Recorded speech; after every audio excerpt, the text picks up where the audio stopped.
হ্যাঁ এ আছে এমনি গরু তো ছায় মায় গাছের গোড়ায় মারা বাইন্দে তুই আর মোষ আছে এরম পানিতে বাইন্দে তুই না এ তো সবাই পুষ্টি পারে না কি অবস্থায়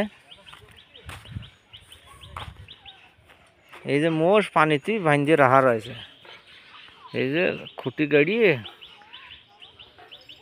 এই যে মোষ পোষা অত সোজা না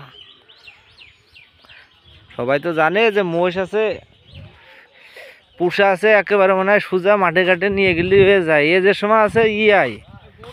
মাতাল হয়ে যায় তখন আছে ওর অবস্থা কি হয় কন মোষ ঠেকানো যায় না আষাঢ় মাসে মাতাল হয় আষাঢ় মাসে বেশি মাতাল হয় হ্যাঁ তাই এমনি তাই ছাড়া তো কোনো সমস্যা নেই একটা হাতির মতন এর কাছে গাড়ি রাখলে একদম সেম মনে হয় যে আছে একটা গাড়ি আর আছে মোষ সমান